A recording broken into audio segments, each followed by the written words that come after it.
Bonjour.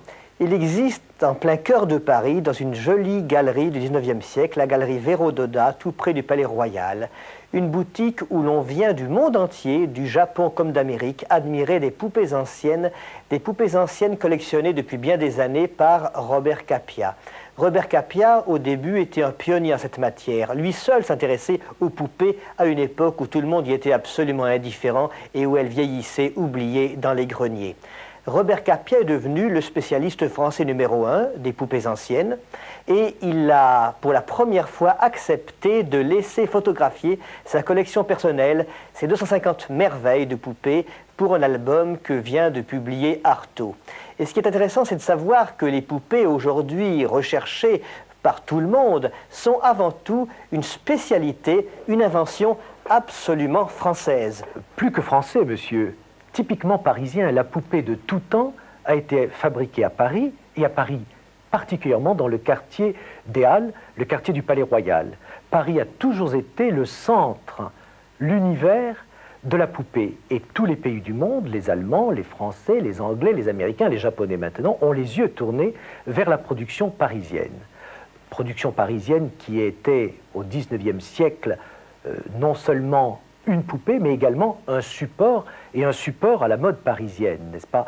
Il y avait des poupées dites de mode qui partaient de la capitale pour présenter les somptueuses toilettes à travers l'univers. Alors, à travers votre livre, on suit l'histoire de la poupée depuis la nuit des temps, quasiment, et on apprend mille et une choses, ces fameuses poupées qui sont symboles de luxe, de belles toilettes, de grande élégance parisienne, étaient fabriquées, dites-vous dans votre livre, et par des enfants très pauvres, et par des prisonniers. Oui, durant tout le 19e siècle, c'est le début, comme vous le savez, de l'industrialisation, n'est-ce pas? On va arriver au début de l'industrialisation, et les fabricants français qui luttaient déjà contre la concurrence allemande ont trouvé un moyen pour produire des poupées à des prix relativement bas, de donner ce travail dans les prisons, et notamment à la prison de la Santé. Et jusqu'en 1895, on a fabriqué des corps de poupées en carton bouilli dans la prison de la Santé. C'est assez curieux de penser que des gens dans des cellules sombres et froides étaient là à faire un jouet qui allait certainement ravir, émerveiller, et peut-être un support à la rêverie, aller fabriquer cet objet qu'est la poupée. Et les petits enfants pauvres qui n'avaient pas de cadeaux, à qui on ne ferait pas de poupées, eux les fabriquaient pour survivre. Ils fabriquaient, les enfants fabriquaient des poupées et ils travaillaient beaucoup. Ils travaillaient jusqu'à 12 heures par jour dans des entresols sombres, dans le quartier de la rue Saint-Denis, Réaumur-Sébastopol. Et la production était importante et ces enfants devaient peindre les mains des poupées, peindre les bras, et travailler énormément, et vraisemblablement n'ont pas connu de jouet sinon à l'état brut, enfin c'est-à-dire au moment où on est en train de le concevoir. Quel conseil pourriez-vous donner à des gens ne disposant pas de très gros moyens qui voudraient tout de même commencer aujourd'hui une collection de poupées? Avant toute chose, c'est d'acheter au coup de cœur. Il y a des poupées très chères, mais il y a également des poupées en carton bouilli. Il y a des bébés en celluloïd. Des baigneurs. Des baigneurs. Ouais. Des baigneurs, comme on le disait. Et je crois que pourquoi pas commencer une collection de baigneurs? Ce qui est peut-être courant aujourd'hui ne le sera pas dans 10 ans ou dans 20 ans. Lorsque j'ai commencé cette collection de poupées, il y a plus de 20 ans maintenant, on trouvait très facilement à des prix très abordables.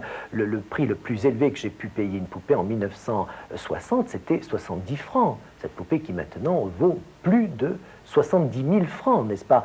Je suis persuadé qu'à l'heure actuelle encore, lorsqu'on a, j'allais dire, et du cœur et de la passion, et peut-être un petit peu de tête, on peut acheter des choses et on peut encore en trouver à des prix tout à fait abordables. Robert Capia, merci beaucoup. Lundi, Freddy Woods recevra Edgar Faure pour « Si tel doit être mon destin ».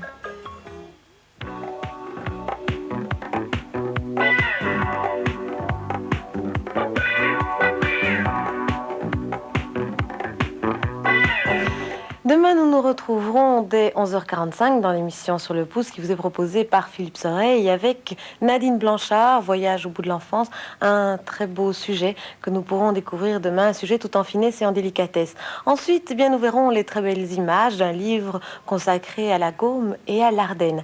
Vers 12h30, Bénil et ensuite à 13h, Rintintin nous attendra. L'après-midi, vous la passerez en musique avec Clip Connection et à 17h, nous retrouverons les couples de tête-à-tête.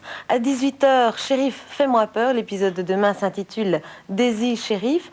Et à 20h, vous savez que nous sommes vendredi, ce sera donc la 6e partie de la chronique des années 30 avec, entre autres, Michael Nouri. À 21h, un nouvel épisode de la série Hôtel. Il s'agit demain de Souvenirs. Et puis le grand film de la soirée, juste après numéro 10. Vous connaissez ce magazine, à présent, magazine dédié au football, le grand film de la soirée. Un film tout en magie, un film étrange, Nosferatu, fantôme de la nuit, dans lequel vous pourrez retrouver le fascinant Klaus Kinski et la très belle Isabelle Adjani. Un film à ne pas manquer demain sur RTL Télévision, si vous aimez bien les frissons et si vous aimez bien vous laisser prendre dans la magie de certains contes. Voilà pour demain. J'espère que vous avez passé avec nous une très bonne journée, une très bonne soirée, et j'espère que nous serons nombreux au rendez-vous demain de 11h45. Au revoir, bonne nuit. Track 5. Elva, les montres au chamois suisse. Les technologiques d'Elva vous donnent l'heure exacte. Il est exactement 23h, 3 minutes et 19 secondes.